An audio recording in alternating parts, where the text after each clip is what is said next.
Hello everybody, can you hear me? Yes, good. Well, thank you for inviting me to speak here today. What I'm going to talk about this evening is how you can help doing digital voluntary work, libraries, archives and museums, helping create and enhance resources online, particularly relating to Australian history.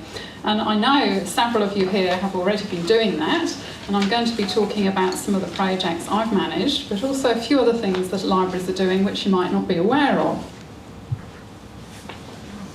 So just to set the scene, as you may know, over the last 5 years or so, libraries, galleries, museums and archives have been madly digitising their resources. So they've digitised hundreds of millions of items already and made these available on the internet.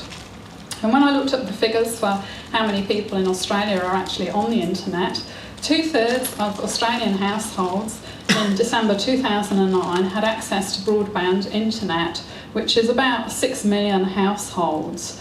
And the total population of Australia is 22 million at the moment. So that's an awful lot of people got access to these things. This is a photo which I thought was rather funny actually. It is Australian, it's in South Australia just outside Morgan. Obviously it's really important for them to tell visitors that when they reach Morgan there will be internet access.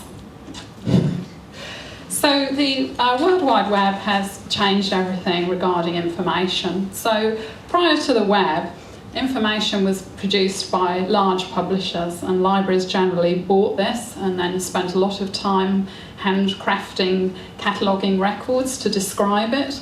And so information was very expensive to purchase, and it was also centralised. But after the advent of the World Wide Web, the information could be produced by anybody. It was now easy, and people could discover it through hyperlinking and going directly into full text records. They didn't need to necessarily bother to look at the catalogue first. So information has become cheap and distributed. So today, in the year 2010, technology has turned information discovery on its head, because content can be created by anybody and content can be described by anybody. So a lot of people say to me as a librarian, so why do we need libraries anymore? You know, what's wrong with Google? And I have a very good answer to this. Libraries are different to Google and to Amazon and to Flickr and to all of those sites for four very important reasons. Libraries guarantee to offer long-term preservation and access to their information. We are not constrained by any commercial pressures at all. Our aim is, like if people say, you know, if we paid to put an advertisement on your website, will we come top in your results? We're not going to turn around and go, oh yes. So for us, the information is the most important thing. And we're giving universal access to everybody. So for us, that's all Australians. It doesn't matter where you live or who you are or what you do. We're giving everybody access, and we're always going to be free. So to sum it up, libraries are always and forever. And so, yes, we are still needed. Also, as I said before, we've got all those millions of things we've just digitised. Now, you may have heard people talking about Web 2.0, and you may not be clear of what that actually means. What it means is, in the world of the internet and web, we've given people things they can do to engage with each other and data in new ways. So Web 2.0 means things like your ability to rate a book on Amazon, or to say how good you think somebody is on eBay, to go into a user forum and talk to another user, or to tell somebody how your day has been in your online blog, or to go and show you photos of what you did at the weekend to people you don't know in Facebook. And all of this you can find through hyperlinks on the web. So those features have been enabled, but what I really want to talk about tonight is the next step, the much more important step. So a term crowdsourcing is one I have been using lately to try and describe this. So using all those social interaction features, at the moment most people use those just for their own individual use or purpose. But if you ask people in the crowd, so the crowd being people who are using the internet anywhere and everywhere, to actually work together to achieve a goal, and the goal is usually a really massive goal which seems to be unattainable, and individually each person does a few things, usually using some of those Web 2.0 engagement features, and the crowd is going to motivate each other and talk to each other online, and they're going to form a virtual community, and then they're going to achieve something absolutely, totally amazing. So this is crowdsourcing. This is pulling together to do something really important. So for example, we gather together and we form an online encyclopedia, Wikipedia, which everybody said was totally impossible, but people have done it. We gather together and we transcribe birth, death and marriage notices so that they can become searchable online and help genealogists and people everywhere. Or we record our local history. We make out of copyright books electronically available. We improve the quality of full-text historic newspapers. So these are things that have actually happened. So what does this mean? Firstly, what does it mean for libraries, museums and archives? So it means that we have got a rich amount of data and we need to still focus on making that data accessible and digitising it so that the public can access it. But we also have the technology to give people the tools to do these sorts of things in the way they want. And I think that is crucial for libraries. So it's no longer about us holding the power over information. We can now give people freedom. So this is a quote that I really love because I think it really sums it up. Written by Harriet Rubin, who is actually a publisher, an American publisher. And she said, freedom is a bigger game than power. Power is about what you can control, but freedom is about what you can unleash. And as some of you know, we have unleashed something fantastic with the newspapers, which I will talk about a bit later. So what does it mean for you as the public? It means all of you, everybody in this room can help, anyone and everyone. And everyone has the capacity and the ability to help out to do something truly amazing. And what have you got? What have you got that we need? Well, you have got fantastic enthusiasm and you've got lots of time, some of you, and even people who haven't got time are still making time. And you have got knowledge, you've got huge and vast knowledge about all sorts of things. And those three things enable you to do some of the things that we need, which is creating things, describing things, transcribing records and sharing information. So you can help libraries to achieve things that we would never, ever, ever have the time or the resource to do ourselves. But if we had thousands and millions of people helping us, they become achievable. And you can take items which we've got or made available already, and you can add value to them by improving them or adding your own knowledge or changing them slightly. And also, it's giving you some responsibility over the creation of public cultural heritage items. So there is an awful lot of stuff that's out there in public domain that technically the public own because it's our cultural heritage, and institutions like the National Library are just looking after it for you. So you're taking a greater role in that. So some people still say to me, but why would you do it? Nobody's going to help. And they do. And I've asked some of the people who have been helping on the newspapers what made them do it. And these are some of the answers they gave. The top one is, I just love it. It's really interesting and it's fun. It's a worthy cause. In relation to newspapers, it's extremely addictive. Should come with a health warning. Where's the genealogy? The knowledge that you're helping with something that is really important, like recording Australian history or finding out new things that people never knew before. More than half of the people helping actually want to do some voluntary work and they're looking for something like this that they could do.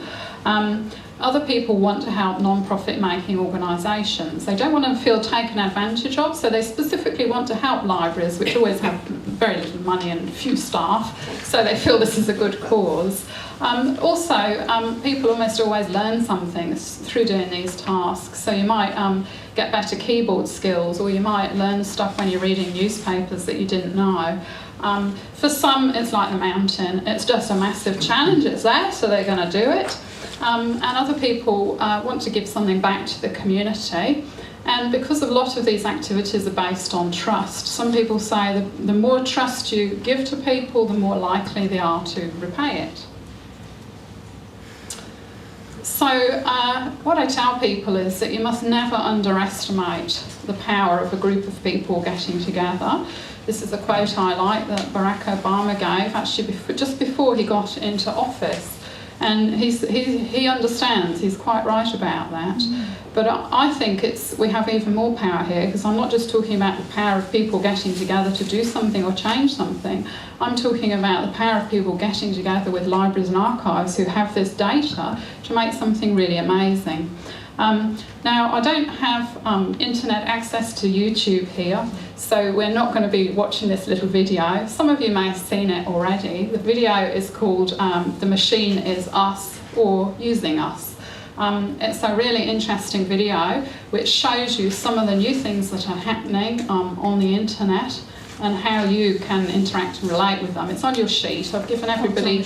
Yeah, everything I'm going to say today is on the sheet. So you don't have to remember long web addresses. I've put it on the sheet for you. Good. So yeah, I'd recommend having a little look at that when you're on the internet. So now I'm going to go and talk about some of the projects that you can help with. Now, the first one, of course, is the project I've been working on for the last 3 years, which is Australian newspapers. We have made Australian newspapers from when they were first published, 1803, available up until 1954. So far, there are 17 million articles in the database, and there will be 40 million by 2011. Now, I want a show of hands. How many people have used Australian newspapers? Ooh, good. Wow. But there's still half of you that haven't. Not preaching. So this service was released in August 2008. Very quietly, I have to say. As I was saying to people earlier, this is the first time I've been out publicly speaking about it. We haven't run any public sessions on it, and we've done absolutely minimal marketing. Nevertheless, we have 1 million people using the service at the moment. So one of the things that makes the service really popular is one of the newspaper titles we've digitised is the Sydney Morning Herald. And I can actually give you an update if you're a user. There are 3,500 missing issues from 1831 to 1954. And we have been in the National Library of Australia stacks, the photo here, where the hard copy look like this. They're enormous books. And it's taken us several months to find those missing issues in these books and have them scanned. And in the next 3 months, those will be progressively being made available. So we've made an exception to our rule here that we only digitise from microfilm, which is what we're doing for the other newspapers, because the Sydney Morning Herald is so important and there are so many missing issues. The reason for that is I can clearly blame it on journalists. They went into the archive at the Sydney Morning Herald, and when they found one they wanted, they took it. So the archive is incomplete, and therefore the microfilm had many missing issues on it. At this point, I would also like to sincerely thank a special person in the audience who's sitting on the back row, Michael Pascoe from Pascoe Limited. And Michael Pascoe has single-handedly digitised 2 million of the newspaper pages, the first 2 million that went in. He works at a microfilm company in Gosford, just north of Sydney, and has done a fantastic... Sorry, yes? Gosford's in the opposition. Yes. And we really thank him. It's been a really, really hard job, and not a job many people wanted to take on. And they have special expertise in this area, and it's been great. So does that mean it doesn't come from the existing microfilm? No, those missing issues, we've had to go in the stacks and find those they've hard been doing copies. the missing 3,500. Pasco's actually have not done the missing 3,500 because they've been digitising the microfilm. They have many of the master microfilms up there in storage. And these books are so big and heavy, we've had to get a scanner into the library.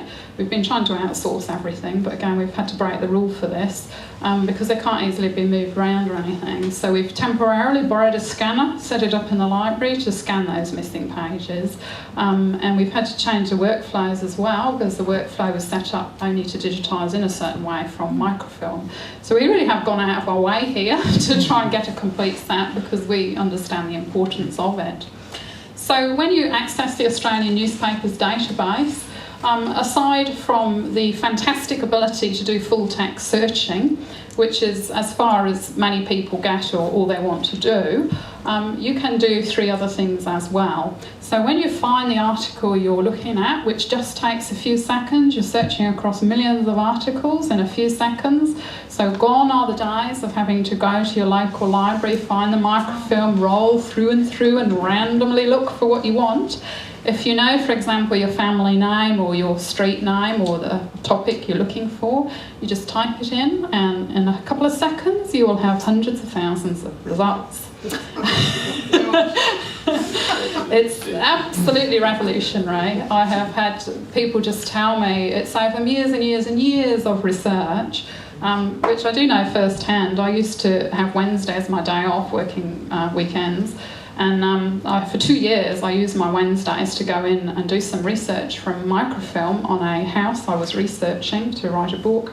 And and when I did the newspapers, I thought, if this was here then, that would have been 2 Wednesdays' work, whereas it was 2 years' work for me to do it because I didn't know the dates of the newspapers, so I was randomly browsing through microfilm. Yeah, so it is absolutely incredible what we've done here. No other country in the world has tackled this in the way we have done or been able to try and do all of their newspapers. Some of them have digitised some newspapers, but we are trying to digitise all Australian newspapers up to 1954. We're starting with the bigger titles from each state and then working downwards towards regional titles. Anyway, what I wanted to talk about was, when you get in at article level, you can do 3 things. So you can add a tag to that article, which would enable you to find it maybe in a different way you want, or if you're doing genealogy, you could tag it with the person's name that you're researching. You can add a comment, so people are generally adding comments to give further information about what's happening in that article. So if it's a person's name, they might say how or where they died, or what they did as a job or something, or if the journalist got the information wrong, which I've got a great example from the Northern Territory of the sinking of the Titanic, where this journalist wrote a glowing report of how everybody was rescued on lifeboats and no lives were lost. You could add a comment saying they got it wrong. And Northern Territory papers are quite interesting. But all the activity really amongst the users is actually happening on correcting the text, which is this box here on the left.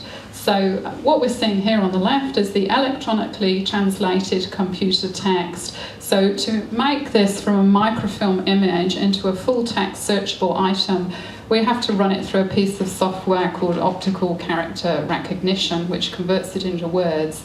As you can see, this is actually quite a good newspaper, but many of them are really poor quality. They're a bit blurry and out of focus, and they've got dots on them. And the early ones, they used old printing presses from the UK that have been taken out of circulation that have missing letters. It's really helpful.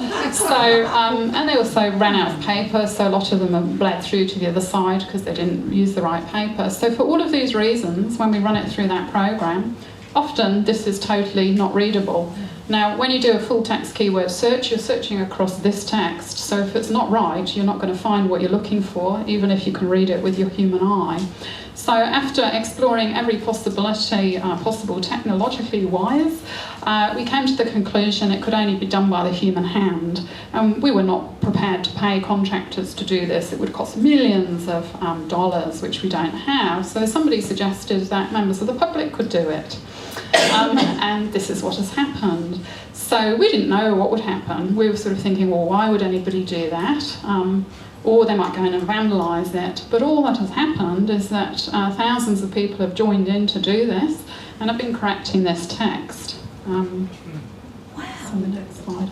Now, the reasons a lot of people have joined in is we've made it really, really easy. If you're reading that and you notice something wrong, want to fix it, and click Fix the Text, this box pops up, and you have the choice to log in and register if you want to keep a history of what you're doing in the system and do a few other things. Well, you don't have to at all. You just can not register, fill in the captcha like you would when you're banking, and then it will just immediately take you to the next screen, which is Fix the Text. And it's almost just like being in Word. You're just on the line, you change it, and then you click Save. So it's really, really very easy.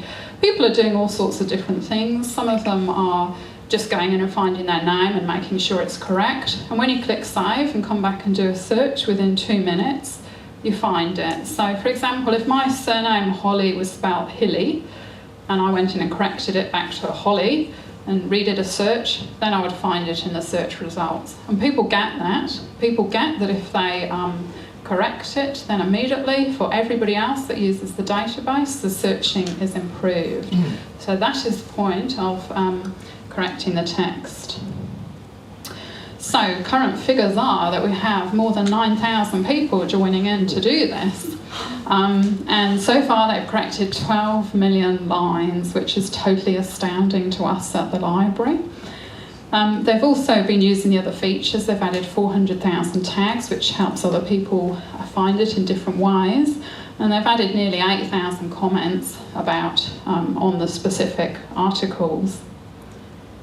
And because people have asked us to, how hard they work and how much they do is very important to the volunteers. So we created the Hall of Fame. So this is the month, we have an overall Hall of Fame and a monthly Hall of Fame. So you can see how well you're doing and who your competitors are, if that motivates you. And for some people this really does motivate them. They have a minimum target each month and they like to keep their place in the pecking order. So after a while we wondered who the top 5 correctors were, and so we found out. I got their username and I emailed them, went, hello, I'm Ruth, who are you? And our top corrector is the lady called Julie, and she's in her late 30s. She's at home, she's a mother with 2 children, and she's absolutely fascinated by murder. And she corrects every single article on murder in Bendigo, as you can see. And when she's done it, when you've added value to the data in that way and somebody else does a search, so I did a search for Bendigo, and you can see, not very clearly here with the light, but in the result list, if anybody has done any activity, it will tell you who they are and what they've done. So when I searched for Bendigo murder, everyone said that it had been tagged and corrected by Julie Hempenstall. So this has created quite a stir. Julia is now of media interest. She has had journalists, magazines and radio, not TV yet, I think she hasn't reached global TV, interviewing her, and she's been featured in all sorts of Australian newspapers, and even had this article written on her saying that though she was their hero. Who is yours? So in January this year, the library, the Director General, Jan Fullerton, thought that the work the volunteers had done really needed to be recognised, because the top 5 people in particular have corrected more than 1 million lines between them, and I could see from their activity logs that some of them were working more than 40 hours a week doing this. So we contacted them and gave them a special award. We have Library of Australia Day awards at the library, and people get gold medallions. It's all very nice. And we flew the people down, and guess what, actually? They weren't 5 people, they were 6. Somebody was sharing a log on. Hence the 6 people in the photo. One of those very special people is here today on the front row, Anne Manley.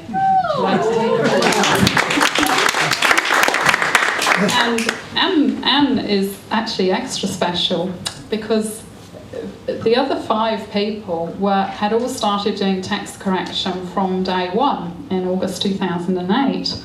And as I said, they'd all been working quite a lot of hours a week. And we had a discussion at the library and said, oh, you know, the Hall of Fame and the ranking, is it fair? Because it would be very hard now for somebody to break that top 5 because they've got a year's worth ahead of anyone. But guess what?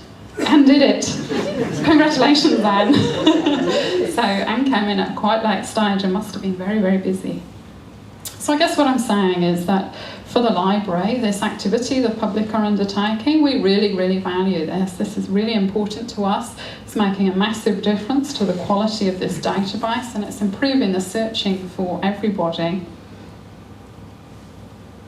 So now I'm going to move on and talk about a few other services, and I know I'm already talking too long and too much. But there's so much to say. I used to work as a trainer and did 5-day training sessions, so I still find it quite constraining to only have to talk for an hour.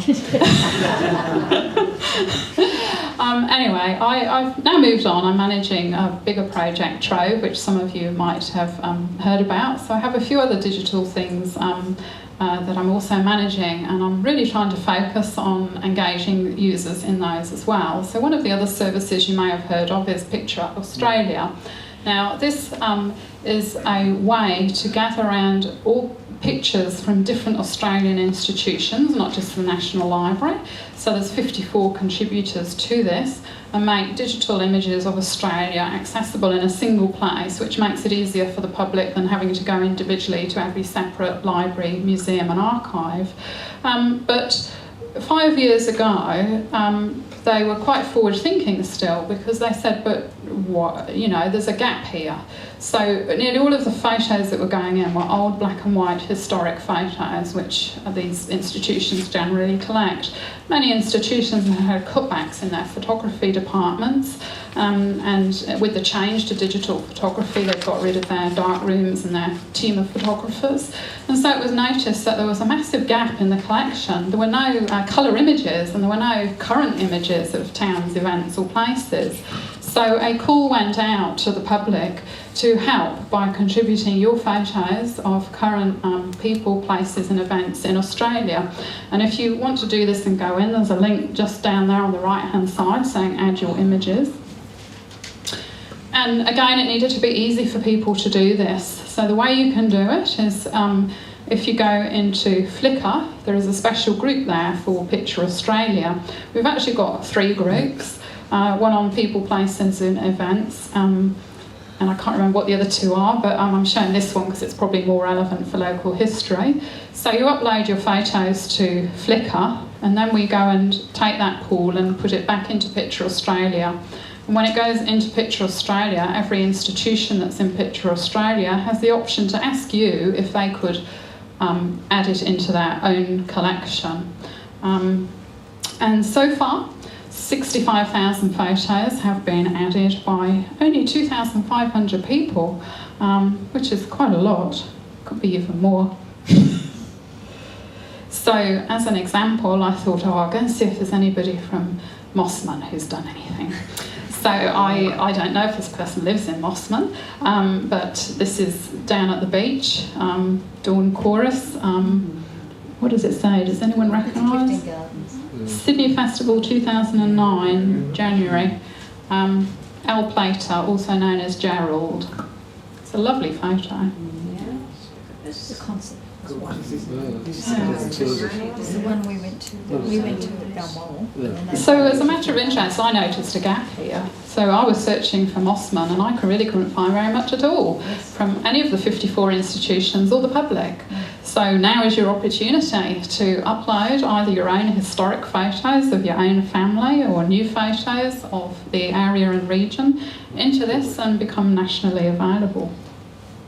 And again, this is something that we really value. So each month we see who has contributed what we consider to be the best photos and give our reason for that and put a little blurb about them on our website.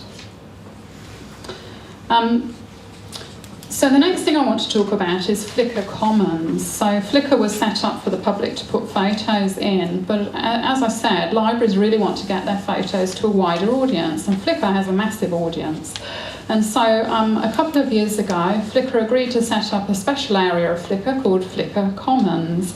And this was going to be for libraries, museums, galleries and archives to upload photos. And the photos that they have uploaded can be one of two things. They can be public domain images that have no copyright restrictions, so you can do what you will with them. And also some institutions specifically wanted to put photos up here that they had no information on. They had no clue who took them or what they were of or who was in them, so that the people could add information to them. So many libraries at this time, this is a couple of years ago, just didn't have facilities on their own website, Web 2.0 facilities. So they had no means on their own website of letting people add comments or tag or do anything with them. Whereas in Flickr, they're already quite advanced with that sort of user activity. So they've uploaded parts of their collections into Flickr specifically so you can easily reuse the photos or add further information to them. So in Australia, there are only 4 institutions in Flickr Commons, which is the State Library of Queensland, the Australian War Memorial, the State Library of New South Wales, and the Powerhouse Museum. And there is a waiting list of about 4 years at present for any other library to get in here, hence the National Library not having a presence there. So we've done our own thing instead. Anyway, let's just go in. So, for example, if you put a photo in, this is one added by the Powerhouse of George Street in Sydney, which had no description. So you can add comments and you can add notes, but also in Flickr, on the actual picture itself, you can draw a box around something that you know something about and add what you know. And often in these old photos, if you can pick out something that you can identify and get other people to agree that that is it, it helps to give a location or a context to the photo. So what the National Library has just done is released a search engine called Trove, and this is what I'm now managing. So it was released just before Christmas, and it has had the whole newspaper section that I was talking about earlier added into it, and the whole of Picture Australia added into it, and 7 other collaborative services that we've been managing. We're also harvesting metadata from other organisations in Australia. So over 1,000 libraries have contributed their collections, and many other institutions and organisations. So this is much wider than what the library has. We're marketing this as the search engine for Australia across what we call items that have got rich content. So most of the items are from cultural heritage institutions, and many of the items are digital. So the Register of Australian Archives, RAM is in here as well, yes. So that's integrated into this? It is, yes, the whole of RAM, which is, I can't remember the acronym, say it again. Register of Australian Accessible Archives, it's archives basically. Also Pandora, which is archived websites, is in here. Arrow, which is research items from Australia. Picture Australia, which is the pictures. Newspapers, quite a lot of other things, 90 million items. Anyway, what we've done in here, we have enabled some of those public interactions that people want to do.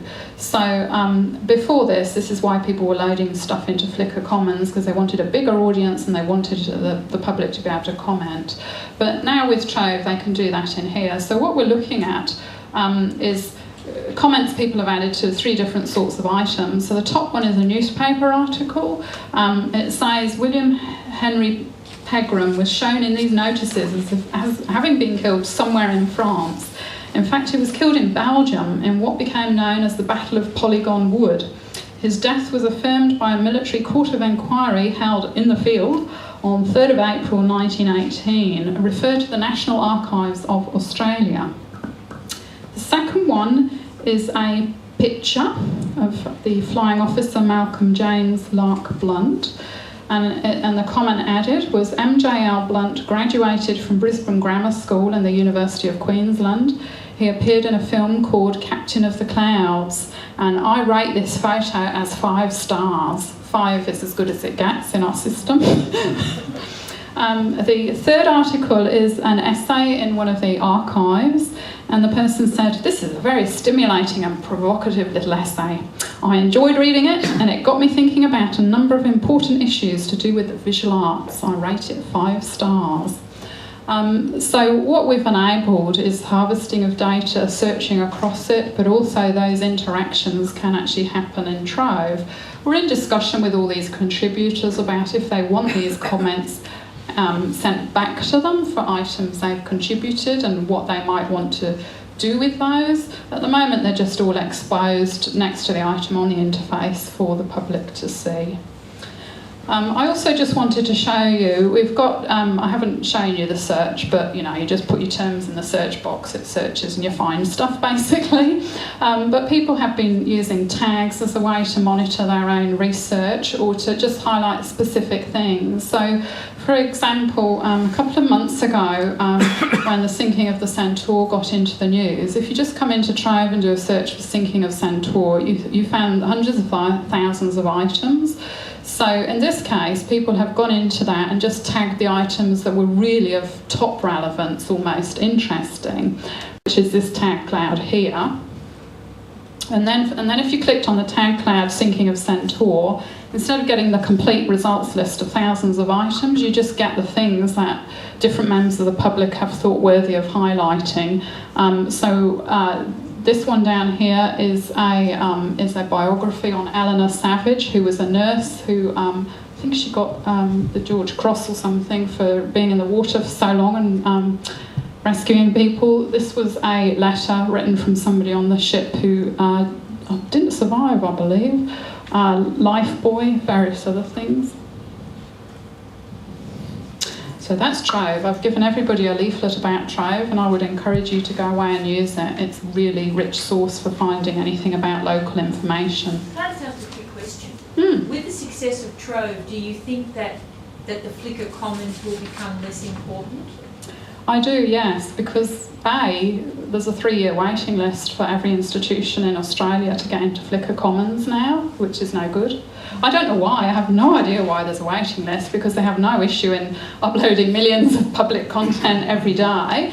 And most of these libraries that want to be in, and like the Powerhouse, they're really putting small numbers in. They have to set up a feed and put 50 new items in a month. So it's very small numbers of photos that are going in. It's not their whole collection, they have to select them. So I really have no idea why there's that waiting list. But also in Trove, we just want your whole collection and we can just do it. You don't have to monthly feed it in or anything. These new initiatives, are they incorporated into the strategic plan of the National Library? Is there a commitment in terms of the future? Yeah, they are number 1 and 2 in the strategic direction for the library, and it's my task to work to them and get them done. So we're using Trove as the vehicle for that. So number 1 is enabling in new ways the public to add their knowledge and value to data. And number 2 is enabling communities to develop and build virtually and online, and enabling those communities to talk to each other and do new things in new models. So, you know, people don't really know what this is, and this is what we're trying to work on in Trove. So, yes, the primary objective of the National Library of Australia is to build collections, but it's no good just building them up, you've got to do something with them. So the division I work in is resource sharing and innovation, and it's up to us to come up with those ideas, but we don't really know. That's why we've been doing a huge amount of public feedback, both through Trove and Australian newspapers, to say to people, if you could do anything you wanted, what would you want to do?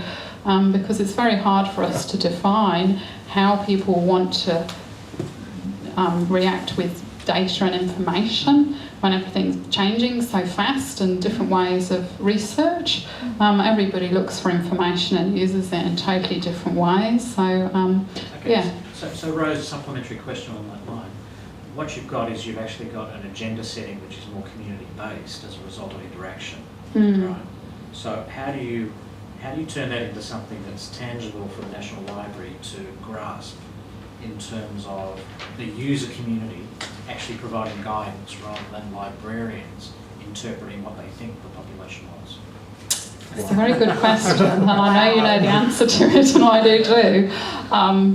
I could suggest that if people felt strongly about developing user groups to advise the National Library on particular services, that they should contact the Director General and suggest that. We do have a committee for Libraries Australia, which is the Australian National Bibliographic Database that was made freely available to the public several years ago, and there is a guiding committee on that which gets involved in all changes. We don't have a model like that for Trove at the moment, but that may be a way, yes. Or even, okay, or going the other way, the ability to link with local history, genealogical, professional historical societies or whatever, to get the feedback and invite input, just because that's how you get your story out there in a bigger way. Because it's been word of mouth and you've got a really great response. So what's going to be like when you actually turn it on? Yeah, I know. I wonder myself. Yes, yeah. I mean, as Chris is saying, at the moment we really haven't done much marketing, and we just had a huge, overwhelming response from people. One of the concerns the library has is about managing that kind of response and dealing with digital volunteers on the scale we're talking about. Wikipedia, which I'm going to talk about next, has 10 million volunteers. I went to visit their headquarters in San Francisco to ask them how many staff they had to manage their volunteers and how they did this, and their response was what I already thought was the way anyway, which was that you need to get savvy ways where the volunteers can manage and moderate themselves. We have one member of staff to manage these 10 million people. He was rather harassed. We went out for lunch and I could see his mind was on other things. But they don't. Their office is tiny office. There's about 20 people working there for the whole of Wikipedia. It's incredible. So it is possible to do fantastic things with the public with minimal staff, but the library does have a concern. They kind of feel, in the hard copy world, the reference desk, we answer every single response and we're there on hand for the public, and you can't do that with millions of people online, so you do need to look at different models for handling things. One of the things we will be doing soon is setting up a user forum in Trove, because one of the things users have repeatedly asked us for is to be able to contact other users. Now parts of their profile are visible. For example, you can see Julie Hempenstall has corrected articles on murder in Bendigo, and if you were similarly interested, you might want to contact her. And this is something we know. So the point of the forum will be primarily to enable those user groups to talk to each other. But a secondary purpose is that it does give the library a better communication mechanism to directly talk to users. We don't have that at all at present, and it enables other contributing organisations to Trove to be able to talk to users or ask them specific questions about specific areas or collections of data if they wish. So we need the communication to be open and two-way.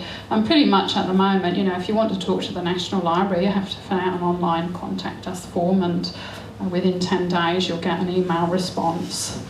And my phone number is available, and I have to say quite a few newspaper users, maybe people in this room, have phoned and emailed me, and I do have a massive email box. I do attempt to reply. If you've emailed me and I haven't, I'm sorry about that. But yeah, I've got 1 million people on newspapers at the moment, and I am the only person working on that service. There is nobody else. How do the same problem with Wikipedia that Trove would have, how do you validate people's comments and information they've contributed? How do you know whether that's truth? You assume that 98% of people want to do the right thing and you proceed. Yeah, we don't. In answer to your question, there's no moderation. That's what happens in Wikipedia. There is no moderation, and so what we are doing is making it really obvious on the record that this is something a user added. So you can then, therefore, use your own judgment about how correct you think it may be. Now, you've got to bear in mind that there's a lot of library information on there created by us that's incorrect as well. We're not saying that everything we create is perfect. It's certainly not for book records. There are quite a few errors in there. And people do make, mistakes they don't mean to, but also could have just got it wrong. So no, so I think so long as you can see where the source is, and perhaps when you can contact the person who added it, you can verify and check things for yourself. But we're not trying to. I mean, my opinion is that people have got huge knowledge, and if they feel they really want to add a comment, in most cases it's because they really do think they knew the answer or could add something to it. And so you have to bear But that it's in that mind. information trail, be able to track back through that person and be able to get in touch with that person and find out where they got the information that may be necessary in research projects particularly. Particularly when No, I might have academia missed that. does not believe that Wikipedia is therefore a reference source, I have been told. Well, Wikipedia, let's talk about Wikipedia. Yes. Wikipedia, it's hard to imagine, okay? It's only been 7 years, but I find it hard to recall searching Google and not seeing Wikipedia number 1 or 2 in the results list. But we're now almost taking it for granted. But at the time, this was phenomenal. The idea that somebody said that anybody who wanted could go in and add what they knew and make an online encyclopedia, and there would be no rules, and there weren't. But now there are lots of rules. So now an article in Wikipedia, you have to provide your references. And if you're writing about a living person, there is a very strict guideline for how you should refer to that person. There has to be no bias, and everything you mention has to be backed up by references. So to give you an example, I'm in quite close contact with the president of Wikipedia and Wikimedia Australia, and they said that when the founder of the Encyclopaedia Britannica died, his son, who is a Wikipedia editor, immediately went in and added on to that record that he died like that night or whatever it was. And it got removed immediately by another editor because he had nothing to back it up with, because it hadn't yet been reported in the newspapers. and so you can't do that, So there are strict rules, and if you look at any living person record in Wikipedia, you'll generally find that it's totally unbiased and a very good description, more so than the Australian National Biography. Yes. We've done a quick comparison in Trove, looking a few people up in the Australian National Biography versus Wikipedia, and we much preferred what we read in Wikipedia. Some of the articles are quite insulting, actually. Anyway, so now what I'm saying is, yes, it started a movement, but there are you can't do anything you want, and they do keep records and backups and so on and so forth. So most people only know about the English Wikipedia, which has 3 million articles in it at the moment, but there are 250 other language versions of Wikipedia which are totally different to the English Wikipedia, where people go in and add articles. 10 million people are registered as users. Again, you don't need to register to do it, but you can. But of those, about 150,000 are active at any given time. So I went in, and looked at Mosman. And what did I find yet again? The entry is very poor. It, in my opinion, is just begging to have a lot more information added to it. There's very few photos on it. I couldn't really find any information about notable people who'd lived in Mosman or notable buildings. So again, doing local history, Wikipedia is a really good vehicle to do that, because you can go in it and add information you know. If you want to upload your photos, this might be another avenue for you. Any digital objects added go into Wikimedia Commons first, where it refers to them. And they do recommend that you say what you know about where you got the photo, but it's not absolutely compulsory. We don't mind people using National Library of Australia digital objects to enhance Wikipedia articles. I've been positively encouraging it for newspaper articles, but we know that some of the digitised archives and manuscripts and other photos have been referenced in here. So that's a really good idea and is really successful. And then I was looking around what other libraries were doing, and I found WikiNorthia. So this is the northern suburbs of Melbourne, and they've used the same Wikipedia software because it's open source, and they wanted to set up an encyclopedia for the northern suburbs, and this has been managed by 3 libraries there who got the money from the National Library Board. I'm not sure how successful it has been, and I was struggling to see why you might want to set up your own thing when Wikipedia already exists and you can create as many subpages within it as you want. But it's an interesting application where obviously it's totally open to the public and you can go in and create something. And a very similar one is Wikishepp. I thought it said Wikishepp when I first looked at it, but it's not, it's Wikishepp, I checked that. This is from Goulburn, and so this is Goulburn Public Library and the University of Melbourne, and again they're trying to do a similar thing just for Goulburn Valley. I had a look through and there wasn't much stuff there, and whoever's managing it was trying to suggest people did stuff because there's headings, and then underneath it goes, you could add information here, like hint hint. What do you like to get their budgets? Would you like their budgets to be diverted to your program? But you know, one of the reasons they might be doing it separately is because of what I said earlier about always and forever. Because you know, Wikipedia is a non-profit making thing, but at the end of the day, it could disappear.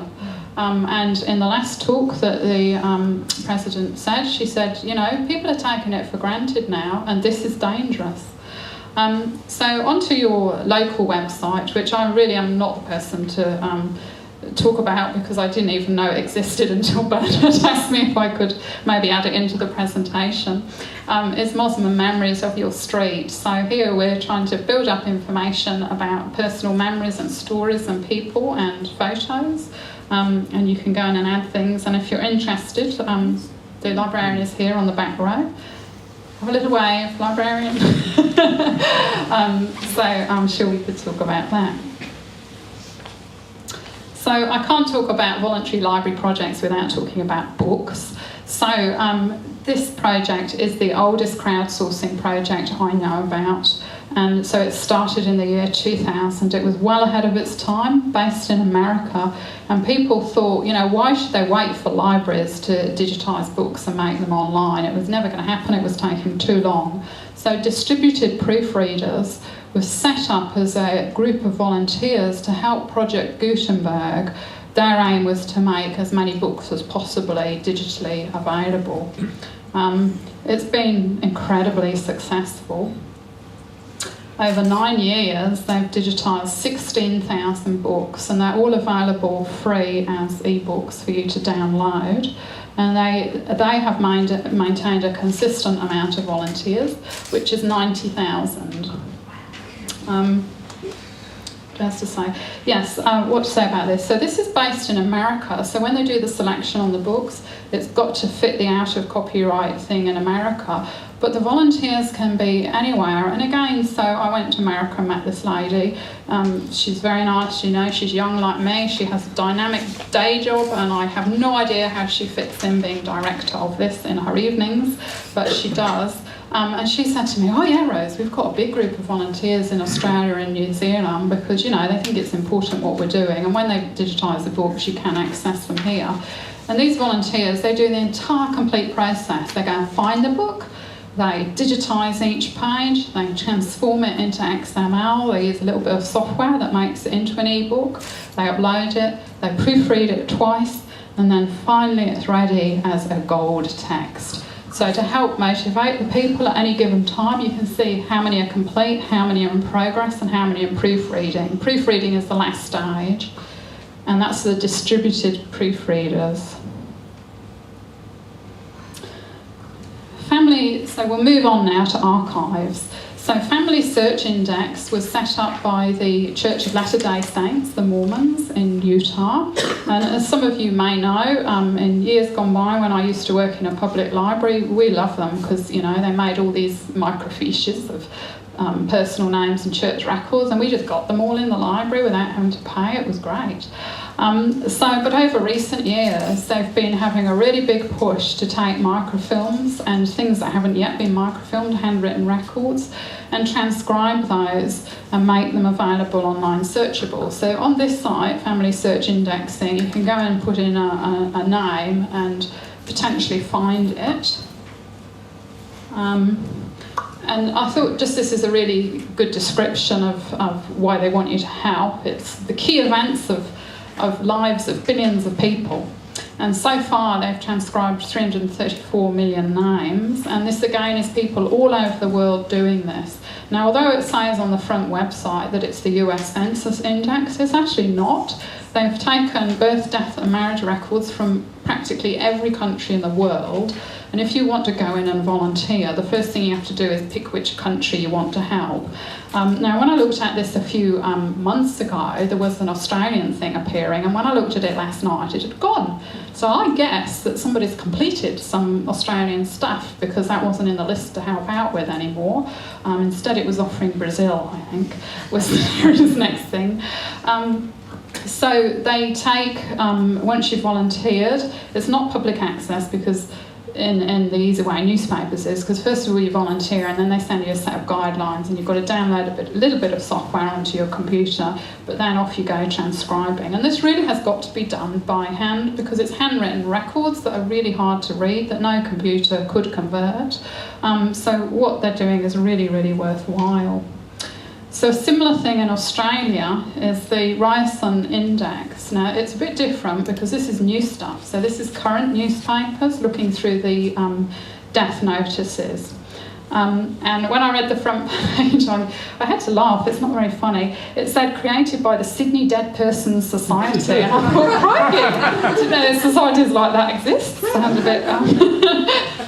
but I suppose you know that sort of thing. Yeah, so the Sydney Dead Persons Society was the original promoter of this, and originally it was just Sydney papers, but now it's been broadened to the whole of Australia, and so it's fairly easy to do. You know, you go into some newspaper you have and go and send them the transcribed list of all the people who've died. They've got 2 million names in. It's not easy to do. Is it not? Okay. It took me 3 years to do 11 months of the Sydney Morning Herald back over 9 years ago. Oh. I have Because just, the print's so small, I Yeah. had a huge magnifying glass set up on stand on top of the paper to where you can read it. I And mean, that was from the paper copies. We've learned a lot from Australian newspapers, and the talk I usually give to librarians is, what do you need to do on your website to make it really easy for people to help? And why have we had such phenomenal success when there's things like this that don't have that many volunteers? And one of the major answers is you've got to make it totally open, and you've got to make it really easy and fun, and you must not require them to log in. So these ones I'm talking about now, as Anne pointed out, are not half as easy as Australian newspapers, and most of them you'd have to contact the person first and get some guidelines, and the software is a bit clunky. And even Wikipedia said to me, so Wikipedia is 7 years old now, and if you go in and edit an article, it's not that easy. And they looked at our newspapers and said, oh, if only it could be like that. And it would be if we did it now, but you know, it's 7 years ago and things change and move on, and they have such a huge infrastructure behind the scenes. It would be really, really hard for them to totally change that now and make it easier. So the Australian Jan Web is a subpart of the Jan Web, which is a worldwide thing, and each country has its own, and then each state within that has its own. So we're looking at New South Wales, and they want people to volunteer to transcribe resources from hard copy and send them in. Now, this is a bit, it's really helpful to do this, but it doesn't make it immediately all full text searchable. Because when you, say you go into a church and get a old handwritten book, and then you type it up like this, and they might deliver it as what they would call a finding aid like this, but it wouldn't necessarily be full text searchable, but it still helps because it's easier finding something like this online than it would actually be to physically go to the place and try and read the handwriting yourself. Now, I would say this is a bottomless pit. Having worked in archives quite a lot, there is just no end of archives. It's just enormous. So the range of things they were offering you there was shipping records, births, deaths, marriages, military, all sorts of things. I mean, this is years and years and years, but it's all invaluable. So there's another one here which I wanted to mention, shipping, because a lot of people in Australia are really particularly interested in shipping, and that aspect of the newspapers, the shipping news, where it tells you which convicts came in on the ships and where they got moved to and all that stuff, is really unique to Australia because of the convict history. No other world has that in their newspapers. And so one of the top volunteers mentioned in passing to me, even though she's one of our top volunteers and does a huge amount of time with us, she said, "Oh, I volunteer to other things as well." So I said, "Oh, right, how do you have time, and like what?" And she said, "Oh, this, mariners and shipping in Australian waters." So again, it's a similar thing, they're transcribing shipping lists. Now, new things coming out. Last week I met somebody who is organising this, and I don't know what's going to happen with it. It's called Founders and Survivors, and it's about convict records. So rather than just supply all the convict sources, and there are many different projects relating to convicts where people have transcribed things off microfilm and got records and stuff. What they're actually asking to happen, and I don't know if it will, I don't think they've enabled it yet because I tried to volunteer and get in and I couldn't. They're asking people, if you researched a convict and gone through that terrible, difficult process of putting all the pieces together and finding the microfilm, to just let them know everything you know on your convict and where you got it from. So they're not necessarily trying to take the convict records, they're trying to take what people have learned and put it in a useful way. So that's one to watch. That has the potential to be really interesting. So who's running that one? It's the University of Melbourne, and it's being funded on an ARC grant, which started 3 months ago. So their first step is putting the website up. And the lady from Wikipedia said to me she thought it might go live in maybe a couple of weeks. She wasn't sure. So to slightly change, this isn't a library, this is the ABC pool.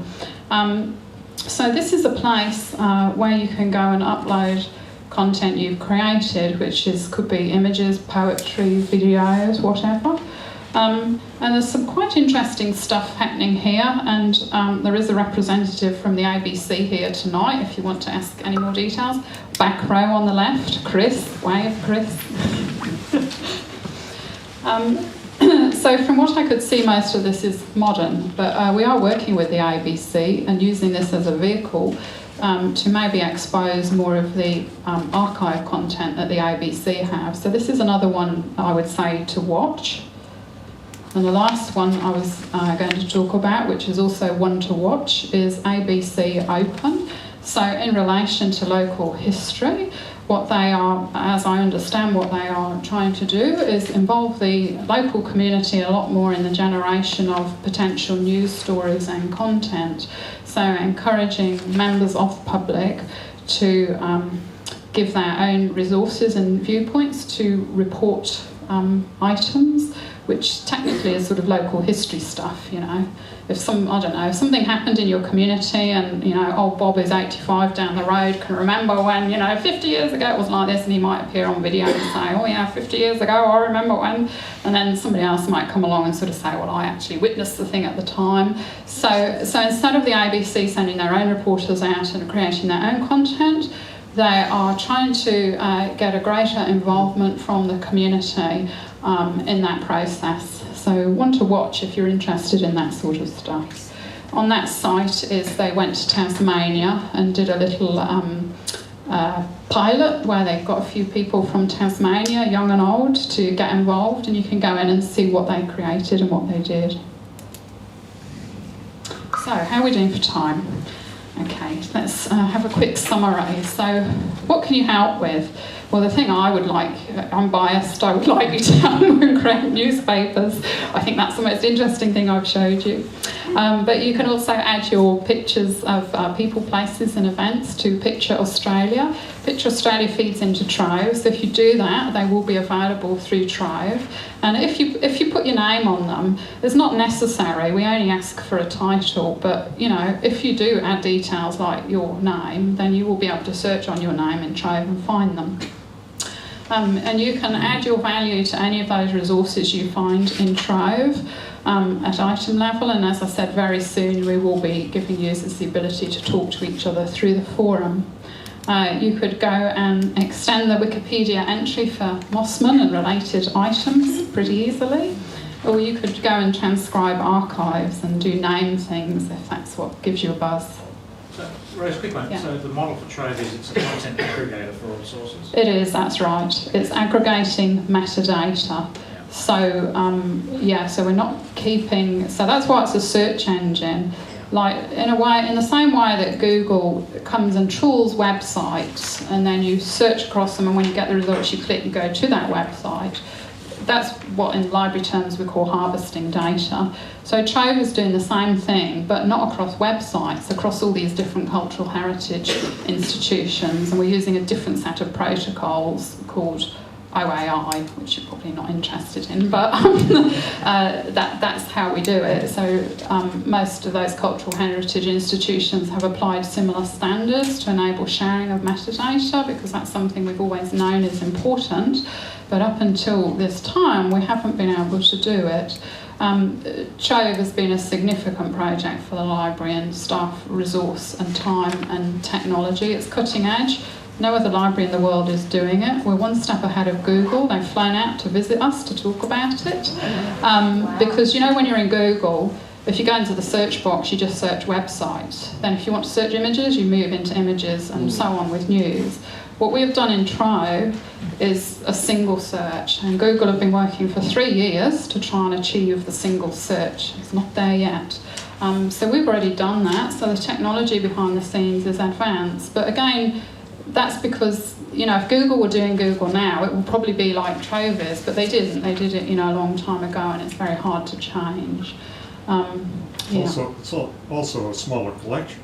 Yeah, but we're not trying to compete with Google. I mean, I would say, you know, use Google and use Trove. So Google is searching across current day websites, and we're not attempting to do that in Trove. We're searching across other rich content.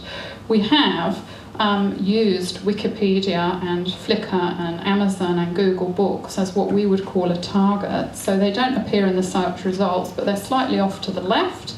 And saying, oh, by the way, if you're interested, there's this in Google Books or this in Wikipedia. So we're not harvesting their metadata, but we're utilising it in a way that they have agreed that they want to do. So, so it's all good.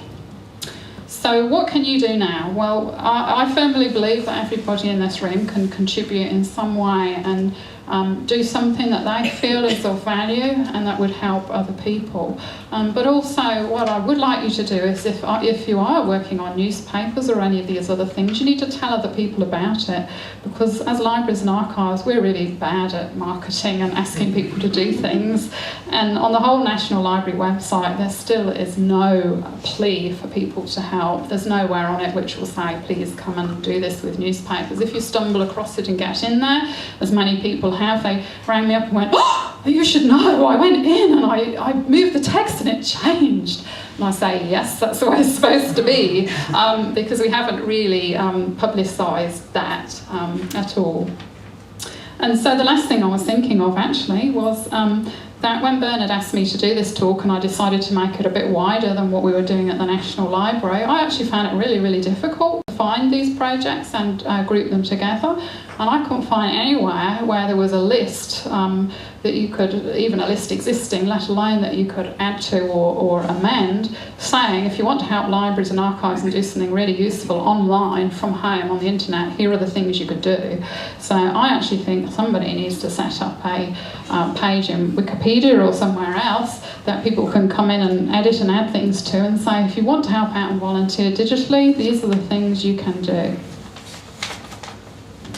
So we need a Trove name in Wikipedia. Yes. Is there a Trove name in Wikipedia? Don't think so, no. Finding the name was a mission, I have to tell you.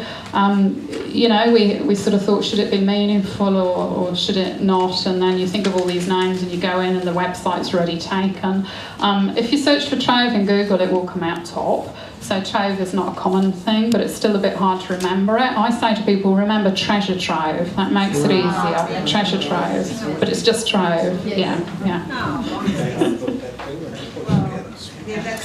That's how I explain it to people too, so they remember I think of Treasure Trove. Question: Wikipedia accepts donations. Okay. Yes. Any reason why the National Library couldn't be accepting donations for worthy digital programs? I would love them to do so. I've suggested this several times, and to be honest, I'm not sure what the status is. So we had something very unusual happen when we started to digitise newspapers. All these institutions don't have much money, and digitisation costs lots of money, and you can never recuperate the cost. So we waited a long, long time to get this $10 million that we needed to digitise newspapers. And almost immediately, people, they'd look at the list of titles that was selected. I think there's 104 in the list at the moment, and they'd go, oh, the Mosman Daily Times isn't in the list. What do I need to get it in the list? And so I'd say to people, oh, well, this is the budget, and this was selected by, the selection was done by state and territory libraries. The National Library actually didn't have a say in that. We did a collaborative activity there.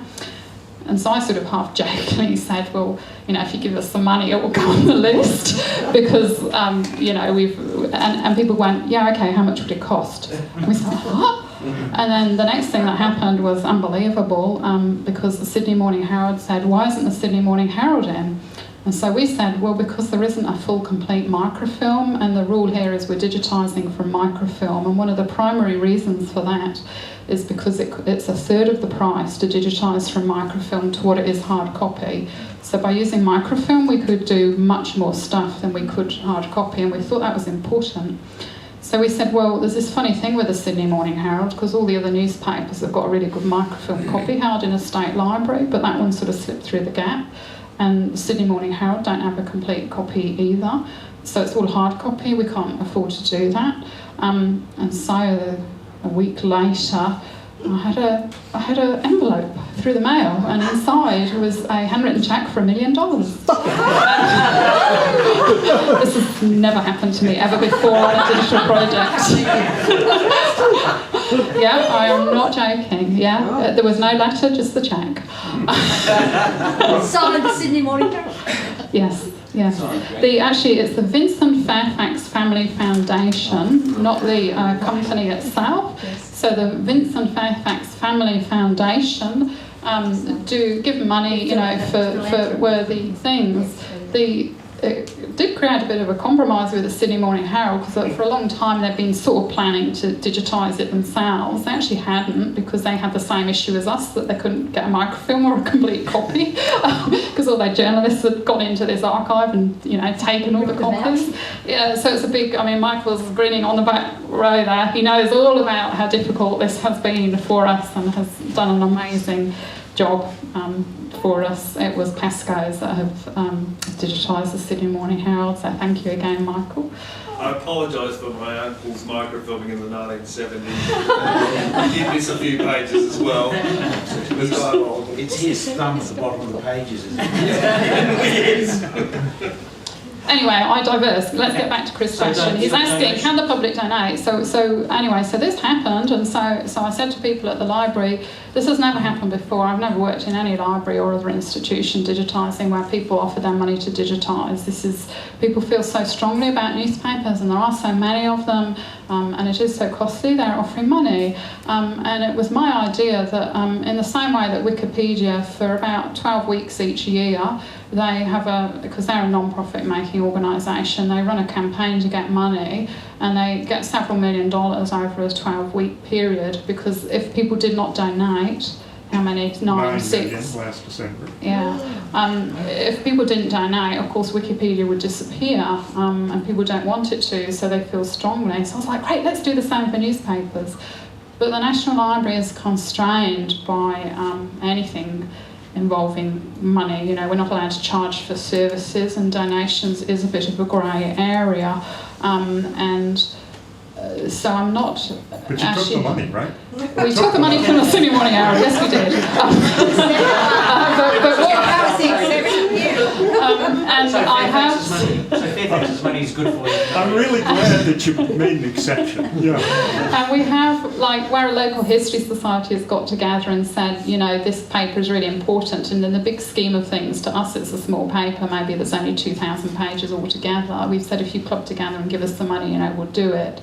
But regarding individuals giving money, that's a different kettle of fish, and I'm not fully sure all the ins and outs. about that, or, you know, even if we enable it, if we're then allowed to actually advertise it or appeal for money, I'm not sure, and I know you've suggested it before, but I actually think people would do it if we break asked the bounds and set up an So, email address, put yourself into Yeah. PayPal and take and then leave the donations. country. Yeah. No, I'm serious. Why not? Yeah, or the user group that basically sets Yeah. itself up to say, here's the point Yeah. at which we fund, Yeah. on the basis of providing some direction or guidance, because I think that's the thing that's missing right now. You know- Because when I worked for the National Library of New Zealand, we did have a public consultation then when we had a digital strategy, and we said to the people, like, you know, we want to digitise everything and we're having real trouble prioritising stuff here. So there was a public consultation to find out which things the people would want digitised. Now, for newspapers, for the first 4 years, those decisions over titles were given to state and territory libraries. So for each state, they had to pick what they felt was the most important. Now, it was entirely up to them how they did that, but the 4 years finishes next year, and no plans have been made for how further title selection is going to take place at all, or if or how the public would be involved in that process. I do have a huge list of things that the public have nominated. Everybody has ever emailed me and said, your newspaper thing is great, but why isn't this paper in, and I'd like it in, and most of those are small regional papers.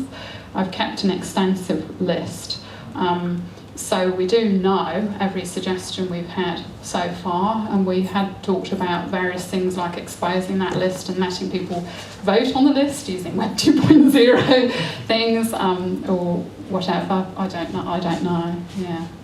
I think it's all great You ideas. should probably mention why it finishes at 54 for the newspaper. Yeah, so that's a good point, Anne. That we've set up to 1954 because prior to that they're out of copyright, so anybody could actually digitise them. After 1954, they're in copyright. Now, for the first 4 years, just to make it easy, we've just done up to 1954, but we can continue after 54 with permission of publishers, and several of those publishers have indicated that they would be open to that. They're only interested in stuff that can make them money, so and usually that's like the last 5 years of stuff that they've already got online on a website. So for them, they still consider 1954 to 1970 ancient history, and are not, you know, particularly interested. But as I said, it's been a really small team. In the first year, there were 5 people. Now there's just me. So, you know, the work it entails, doing that sort of thing is quite a bit of work. So that's really been our primary reason for leaving it till a bit later. But we really would like to go beyond 54. I should also say at this point, we're doing something else which you may or may not know of. The Australian Women's Weekly gave us their permission to digitise that. So we've tried to, well, we are running it through the newspaper process because we have the system already set up, and we've already digitised most of that, and it's just wonderful, beautiful stuff. Those old photos are so politically incorrect. They're unbelievable. It's just fascinating. We have A social history. yeah, one of the ladies who's working on it is a feminist, and she had to she was doing assessment on each year and decade. I can't remember the year it started, but we've got, like, I think it's 30s, 40s, 50s, 60s. And she had real trouble with the 50s. She got really angry in the 50s.